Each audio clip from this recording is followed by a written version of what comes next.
नमस्कार दोस्तों, स्वागत है आपका हमारे YouTube चैनल जीके ट्रैकर पे। देखिए फ्रेंड, आज के वीडियो में हम बात करेंगे जो हमारी एक सीरीज है Uttarakhand GK book wise MCQ series, जिसमें हम धामी जी की पुस्तक को एमसीक्यू के फॉर्मेट में कवर कर रहे हैं। आज हम इस सीरीज की 26वीं क्लास यहाँ पे कंटिन्यू करेंगे, वहीं से आगे कंटिन्यू करेंगे जहाँ पे हमने लास्ट वीडियो में छोड़ा था। पवार वंश के प्रशासन को हम देख रहे थे। पवार वंश से जुड़े हुए और जो इंपॉर्टेंट फैक्ट्स हैं उनको कवर करेंगे, उनसे जुड़े तथ्यों को देखेंगे और साथ में मध्यकाल में पवारों के, चंदों के क्या संबंध थे दिल्ली के साथ, दिल्ली के सुल्तानों से, मुगलों से, उनको भी यहाँ पे शुरुआत कर देंगे। अगर आपने हमारी इस सीरीज की पिछली क्लासेस को नहीं देखा है तो प्लेलिस्ट से आप उनको देख सकते हैं। तो चलिए दोस्तों, आज के वीडियो को शुरू करते हैं। आज का हमारा पहला सवाल है, टिहरी के राजा कीर्ति शाह की स्मृति में निम्न में से किसने उत्तरकाशी में कीर्ति संस्कृत पाठशाला और एक कन्या पाठशाला की स्थापना करवाई? तो उत्तरकाशी के अंदर कीर्ति शाह की स्मृतियों में पाठशालाओं की स्थापना गढ़वाल के दानवीर कर्ण कहे जाने वाले घनानंद खंडूरी ने करवाई थी। ऑप्शन डी आपका सही आंसर होगा। यहां से आपको एक और सवाल याद करना है। क्वेश्चन आता है गढ़वाल के पहले बैरिस्टर कौन थे? तो बैरिस्टर मुकुंदी लाल का नाम आप ध्यान रखते हैं। बैरिस्टर मुकुंदी लाल को आर्थिक सहायता किसके द्वारा प्रदान की गई जब वे विदेश पढ़ने के लिए गए? तो भी इन्हीं का नाम आपने ध्यान रखना है, ठीक है। राजा के साथ चांदी का दंड लेकर चलता था। इनमें से कौन से जो पवार राजाओं के साथ चांदी का दंड लेकर के चलता था उसे कहा जाता था चोपदार। ऑप्शन बी सही आंसर होगा, ठीक है। गढ़वाल में मुगल चित्रकला शैली आरंभ करने का श्रेय किसको जाता है? गढ़वाल के अंदर गढ़वाली शैली का जो सबसे प्रसिद्ध चित्रकार रहा है वो मौला राम रहा है, ठीक है।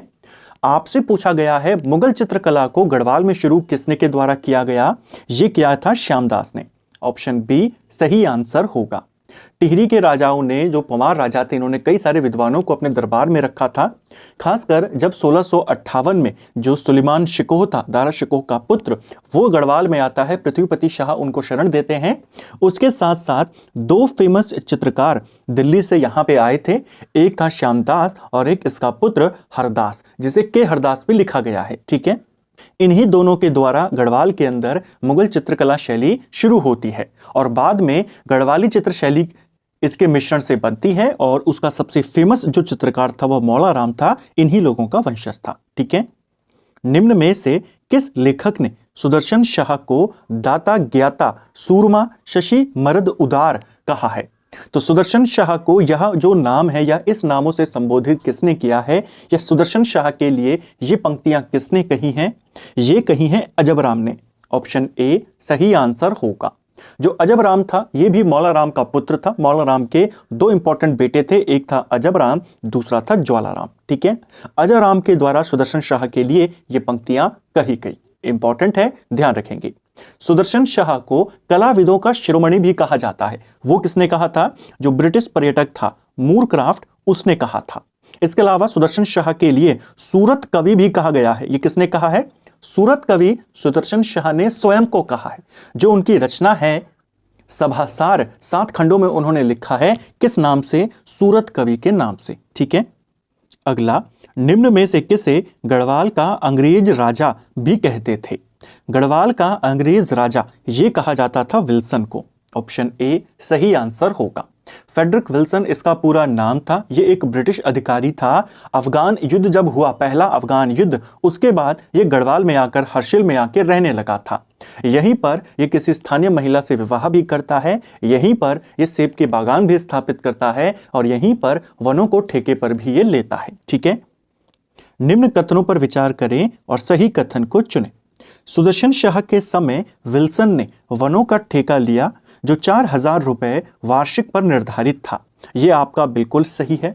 फेडरिक विल्सन को सुदर्शन शाह ने वनों का ठेका प्रदान कर दिया था 4000 रुपए वार्षिक शुल्क पर, ठीक है।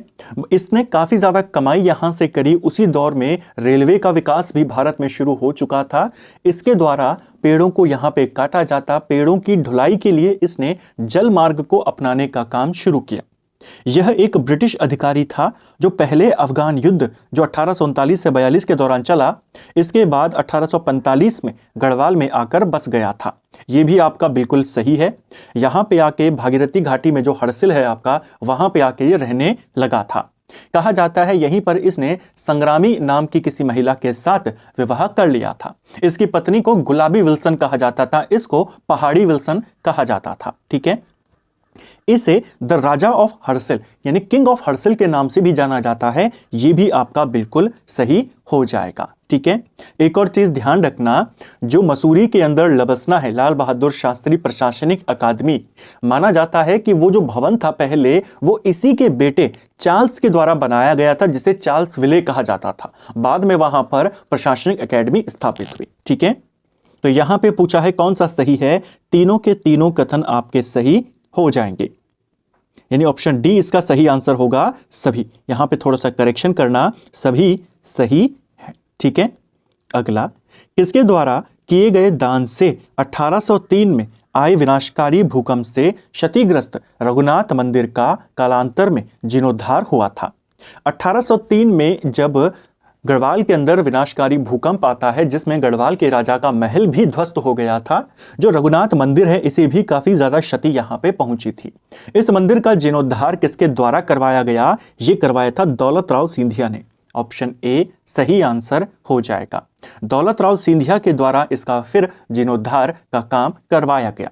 अगर हम रघुनाथ मंदिर और देवप्रयाग के बारे में बात करें तो यहां के बारे में माना जाता है कि यह मंदिर द्रविड़ शैली में बना हुआ है।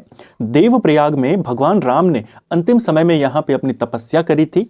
देवप्रयाग को सुदर्शन क्षेत्र, इंद्रप्रयाग और पुराणों में देव तीर्थ कहा गया है। ठीक है, इसके अलावा देवप्रयाग को समस्त तीर्थों का शिरोमणि और सभी पापों का विनाशक भी कहते हैं। टिहरी का एक प्रसिद्ध सूर्य मंदिर है, पलेठी का सूर्य मंदिर, वो आपके देवप्रयाग के हिंडोला खाल में ही स्थित है। ठीक है, अगला, वर्ष 1939 में टिहरी राज्य प्रजामंडल की स्थापना देहरादून में किसके आवास पर की गई थी। देखिए, टिहरी राज्य प्रजामंडल की स्थापना 1939 में होती है, 23 जनवरी 1939 को होती है। किस जगह पे हुई, तो देहरादून में। किसके आवास पर हुई, तो आप यह नाम याद करेंगे, श्यामचंद्र नेगी के आवास पर हुई थी। ठीक है, इसमें जो सचिव चुने गए थे वो श्रीदेव सुमन को चुना गया था, काफी इंपॉर्टेंट व्यक्ति ये इस प्रजामंडल के थे और संस्थापना में भी उनका इंपॉर्टेंट योगदान था। ठीक है, कहां पर हुई स्थापना, देहरादून, नाम है टिहरी राज्य प्रजामंडल। ठीक है, निम्न कथनों पर विचार करें और सही कथन को चुनें। पहला है हमारा, श्रीदेव सुमन का जन्म 25 जुलाई 1916 को टिहरी के जौल गांव में हुआ था। क्या ये सही है? पहला गलत है। श्रीदेव सुमन का जन्म 25 जुलाई को नहीं 25 मई 1916 को हुआ था। जन्म तिथि यहां पर गलत आई है, 25 जुलाई को वे शहीद हुए थे। ठीक है, तो पहला गलत है। इनका मूल नाम श्री दत्त बड़ोनी था, ये आपका बिल्कुल सही है। श्रीदेव सुमन का जो मूल नाम था वो श्री दत्त बड़ोनी था। ठीक है, इनके पिता का नाम हरिदत्त बड़ोनी था। 1937 में इनकी सुमन सौरभ नामक कविता संग्रह प्रकाशित हुआ, बिल्कुल सही है। 1937 में इन्होंने सुमन सौरभ नाम से अपनी कविताओं का प्रकाशन करवाया था, ध्यान रखेंगे। ठीक है, इसके अलावा इनकी एक रचना और है, अंतर आत्मा, इसको भी ध्यान रखना, ये इन्हीं की रचना है। इनका एक फेमस स्टेटमेंट भी है जो पेपर में पूछा गया है, तुम मुझे तोड़ सकते हो मोड़ नहीं सकते। किसने कहा था? श्रीदेव सुमन ने कहा था। यहां पे पूछा है कौन से सही हैं, तो पहला गलत है, दूसरा तीसरा आपका सही है। वर्ष 1938 में गणदेश सेवा संघ की स्थापना किस स्थान पर की गई थी? देखिए, गणदेश सेवा संघ जो हुआ था इसका उद्देश्य क्या था यह भी पूछा जा सकता है। पृथक राज्य की मांग ये कर रहे थे। ठीक है, जो गणदेश सेवा संघ था इसकी स्थापना 1938 में दिल्ली में की जाती है। ऑप्शन सी सही आंसर होगा। बेसिकली 1938 में दिल्ली में जो पहाड़ से पलायन करने वाले लोग रह रहे थे उनका एक सम्मेलन होता है।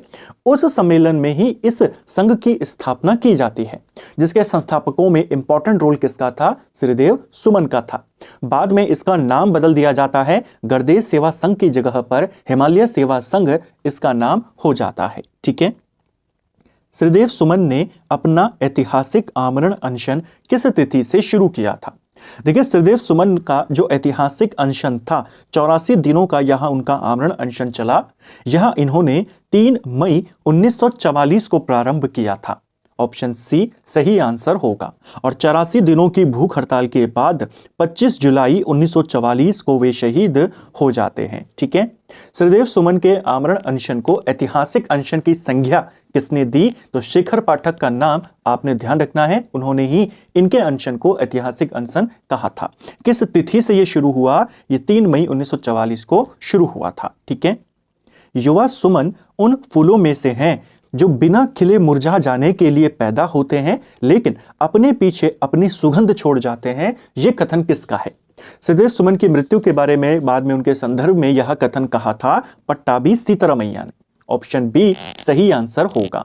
सृदेव सुमन की जब मृत्यु होती है तो इनके ऊपर भक्त दर्शन ने बाद में सुमन स्मृति ग्रंथ लिखा। इसके अलावा इन्हीं के बारे में यह कथन पट्टाभी सीतारामैया के द्वारा कहा गया। ठीक है, इनकी मृत्यु की जांच की, इनकी मृत्यु किस तरीके से हुई, कौन उसका जिम्मेदार है, उसके लिए 2 जांच कमेटियां बनाई गई थी। एक जांच कमेटी जो बनी थी उसके जो अध्यक्ष थे वो बद्रीदत्त पांडे थे, जिसमें उन्होंने टिहरी रियासत को इनकी मृत्यु का जिम्मेदार माना। दूसरी जो जांच समिति थी वो टिहरी के द्वारा बनाई गई थी और सुरेंद्र दत्त नौटियाल उसके अध्यक्ष थे, जिसमें इनकी मृत्यु का कारण निमोनिया को माना गया। ठीक है, सृदेव सुमन को गढ़वाल का अभिमन्यु किसने कहा था? सृदेव सुमन को गढ़वाल का अभिमन्यु भी कहा जाता है। इनको यह संज्ञा भक्त दर्शन ने दी थी। सुमन स्मृति ग्रंथ भी इन्होंने लिखा था, ध्यान रखेंगे। ठीक है, बाद में सृदेव सुमन विश्वविद्यालय की स्थापना भी होती है 2012 के अंदर, ध्यान रखेंगे, टिहरी के बादशाही थॉल में जो स्थापित है। ठीक है, अगला, सृदेव सुमन की पत्नी विनय लक्ष्मी किस सीट से यूपी विधानसभा के लिए 2 बार चुनी गई थी? एक पेपर में सवाल आया था सृदेव सुमन की पत्नी का क्या नाम है? इनकी पत्नी का नाम था विनय लक्ष्मी।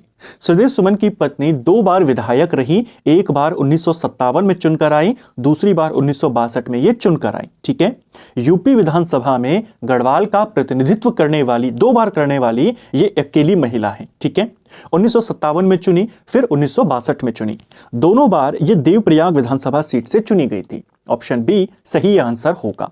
ऐसे सवाल बन जाते, इनका नाम तो पूछा गया है, एक पेपर में आपसे पूछा गया था बद्रीदत्त पांडे किस सीट से सांसद बने, हो सकता है इनका भी पूछ लिया जाए। ठीक है, अगला, टिहरी राज दरबार तथा प्रजामंडल के मध्य हुए अगस्त समझौते के समय टिहरी का राजा कौन था?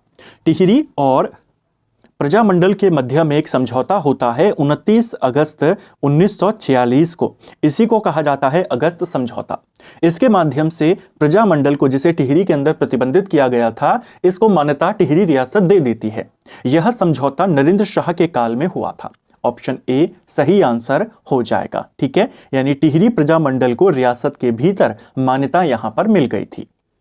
टिहरी रियासत से संबंधित यहाँ पे कुछ इंपॉर्टेंट कथन है, टिहरी रियासत, जन विद्रोह और प्रजामंडल से जुड़े। यहाँ पे आपने बताना है सही कथन कौन सा है। मई 1947 को टिहरी में प्रजामंडल का पहला खुला अधिवेशन आयोजित किया गया, ये आपका बिल्कुल सही है। 1946 में अगस्त समझौता हो चुका था, टिहरी प्रजामंडल को रियासत के भीतर मान्यता प्रदान हो चुकी थी। इनका पहला ओपन जो कॉन्फ्रेंस हुई, खुला अधिवेशन जो हुआ टिहरी के भीतर, वो 1947 में हुआ था। ठीक है, इसके बाद 1947 में ही भारत आज़ाद हो जाता है। लगातार आंदोलन टिहरी के अंदर चलने शुरू हो जाते हैं। 1948 में कीर्तिनगर आंदोलन, 1947 में सकलाना आंदोलन। इसके बाद जनवरी 1948 में भारत सरकार यहाँ के परिस्थितियों को देखते हुए टिहरी का प्रशासन संभालने के लिए यूपी सरकार को आदेश कर देती है। ये भी बिल्कुल सही है। सेकंड वाला भी सही है। लगातार जैसे यहाँ पे घटनाक्रम हो रहे थे और कीर्तिनगर आंदोलन के दौरान नागेंद्र शकलानी, मोलू सिंह भरदारी, ये मृत्यु इनकी हो चुकी थी, ये दोनों भी शहीद हो चुके थे, हालात बिगड़ते जा रहे थे। तो भारत सरकार ने किस वर्ष उत्तर प्रदेश सरकार को यानी संयुक्त प्रांत को आदेश किया कि वो टिहरी का प्रशासन संभालें? 1948 में। ठीक है, तीसरा, 28 जनवरी 1948 को ज्योति प्रसाद को टिहरी का प्रशासक नियुक्त किया गया। ये वाला कथन भी आपका बिल्कुल सही है। बाद में जो एक रिटायर्ड अधिकारी थे, उस समय सेवानिवृत्त अफसर थे ज्योति प्रसाद, इनको टिहरी का प्रशासक नियुक्त कर दिया गया और अगले ही महीने यानी फरवरी 1948 में इनको टिहरी का मुख्यमंत्री बना दिया गया। हालांकि अभी राजतंत्र है, राजा मौजूद है, लेकिन एक सरकार यहां पर बनी जिसमें मुख्यमंत्री के रूप में ज्योति प्रसाद को बनाया गया। ठीक है, पूछा है कौन कौन से सही हैं, तो यहां पर आपके तीनों के तीनों कथन आपके बिल्कुल सही हो जाएंगे। इसको फिर से थोड़ा सा करेक्ट करना, सभी आपके सही हैं। ठीक है, इनमें से सही कथन का चयन करें। पहला, अगस्त सितंबर 1948 को टिहरी में संविधान सभा के चुनाव कराए गए। ये भी बिल्कुल सही है। टिहरी में एक सरकार वैसे बना दी थी, मुख्यमंत्री को बना दिया था जो राज्य जनता के प्रति वहां पे जिम्मेदार हो। इसके बाद अगस्त सितंबर में 1948 में टिहरी के अंदर संविधान सभा के चुनाव कराए जाते हैं। ठीक है, 31 सदस्यों की ये टोटल संविधान सभा यहां पे चुनी जाती है, जिसमें प्रजामंडल के 25 सदस्य थे और राज्य की जो रियासत थी उसके 5 सदस्य यहां पे चुने गए। एक सदस्य जो था वो स्वतंत्र था। इस संविधान सभा के अध्यक्ष पुरुषोत्तम दत्त रतूड़ी, उपाध्यक्ष शंकर दत्त डोभाल और विपक्ष के नेता खेमराज बहुगुणा थे। ये भी बिल्कुल सही है। जब ये संविधान सभा चुन ली गई तो पुरुषोत्तम दत्त रतूड़ी को इसका अध्यक्ष बनाया गया, जो शंकर दत्त डोभाल थे वो इसके उपाध्यक्ष बने थे। ठीक है, इस संविधान सभा की टोटल 49 बैठकें यहां पे आयोजित होती हैं। अंततः 1 अगस्त 1949 को टिहरी को यूपी में शामिल कर लिया जाता है। यह भी आपका बिल्कुल सही है, यूपी यानी संयुक्त प्रांत में से शामिल कर दिया जाता है। तो तीनों के तीनों कथन आपके बिल्कुल सही यहां पे हो जाएंगे। इसको भी थोड़ा सा करेक्ट करना, सभी कथन आपके सही है। ठीक है, अगला, टिहरी रियासत का भारत संघ में विलय 1 अगस्त 1949 में हुआ तथा टिहरी संयुक्त प्रांत का कौन सा जिला बना? हमने देखा टिहरी कब भारत में मिला, तो 1 अगस्त 1949 को इसे संयुक्त प्रांत में मिलाया गया था। संयुक्त प्रांत में इसे जिला बनाया गया था और जिला बना था ये 50वां। ठीक है, इसको ध्यान रखना, क्रम पूछा जा सकता है। तबकात ए नासरी तथा फरिश्ता जैसे ग्रंथों के अनुसार, यानी फरिश्ता के ग्रंथों के अनुसार निम्न में से कब इल्तुतमिश ने शिवालिक पर आक्रमण करके कुछ मैदानी क्षेत्रों पर अधिकार कर लिया था? देखिए, दिल्ली सल्तनत और उत्तराखंड के मध्य में कैसे संबंध रहे, अब हम उनके चैप्टर की शुरुआत यहां पे करेंगे। शुरुआत में हम देखेंगे जैसे जो तराई वाला इलाका है इस पे लगातार आक्रमण होते रहते थे, जो तराई भाबर का इलाका है या दून घाटी वाला इलाका है यहाँ पे। ठीक है, ऐसे ही 2 ग्रंथ हैं, तबकात ए नासिरी है, फरिश्ता के ग्रंथ है, जिसमें यह बताया गया है कि दिल्ली का सुल्तान इल्तुतमिश था, इसने शिवालिक पर आक्रमण करके मैदानी क्षेत्रों में अधिकार कर लिया था 1227-28 के दौरान। ऑप्शन डी सही आंसर होगा। यानी जो उत्तराखंड का सीमावर्ती इलाका है, चाहे वो दून घाटी वाला इलाका हो, चाहे वो तराई भाबर वाला इलाका हो, यहां पे लगातार आक्रमण होते रहते थे। ठीक है, अगला, दिल्ली के सुल्तान नसरुद्दीन ने निम्न में से किसके नेतृत्व में तराई और भाबर क्षेत्र पर आक्रमण करने का निर्देश दिया था? उस समय जो सीमावर्ती इलाका, वैसे तो पूरे गढ़वाल पे, पूरे कुमाऊं पे किसका शासन था? चंदों और पवारों का शासन था। सीमावर्ती इलाकों में कुछ स्थानीय राजा भी होते थे। गढ़वाल का जो सीमावर्ती इलाका था, खासकर दून घाटी का इलाका, लाखामंडल का इलाका, यहां पे चौहान वंशज जो थे, यानी पृथ्वीराज चौहान के जो वंशज थे, उनका शासन यहां पे चलता था। राणा देवपाल शुरुआत में यहां के शासक थे। 1250 से 1280 तक वे यहां पे शासक रहे। उन्हीं के काल में कहा जाता है दिल्ली का ये जो सुल्तान था नसरुद्दीन, इसने बलबन को भेजा था हमला करने के लिए 1254 में। ये यहाँ पे आता है बलबन, पूरा जो तराई भाबर वाला इलाका है उन सबको यहाँ पे ये लूट लेता है, दून घाटी वाले इलाके को भी लूट लेता है। इसका और राणा देवपाल जो थे, चौहान वंशज जो थे, इनके मध्य में एक युद्ध हुआ था, कहा जाता है तकलावाली नामक स्थान पर। तो तकलावाली नामक स्थान है, इसे वर्तमान का जो हरिद्वार और कोटद्वार के बीच में स्थित है कलाल घाटी, वो माना जाता है कि यहीं पर दिल्ली की सेना और जो राणा देवपाल थे इनके मध्य में एक छोटा सा युद्ध हुआ जिसमें दिल्ली की सेना जीत जाती है। ठीक है, इसको भी ध्यान रखना है। और भी कुछ वंशज थे यहाँ पे, जैसे इसके बाद बहुबाण वंश आता है, उनके बारे में, दूसरे सवालों के बारे में, चंद पवार और मुगलों और दिल्ली के सुल्तानों के बारे में जो इंपॉर्टेंट फैक्ट्स हैं उनको हम हमारी अगली कुछ क्लासेस में कवर करेंगे। तो फ्रेंड्स, ये था हमारा आज का वीडियो जिसमें हमने उत्तराखंड जीके के 20 इंपॉर्टेंट सवालों को यहाँ पे देखा। उम्मीद करता हूँ आपको आज का वीडियो पसंद आया होगा। अगर आपको ये वीडियो पसंद आई है तो वीडियो को लाइक करें, चैनल पर नए हैं चैनल को सब्सक्राइब करें, अपने दोस्तों के साथ शेयर करें। वीडियो आपको कैसी लगी कमेंट बॉक्स में हमें ज़रूर बताएं। Thank you friends.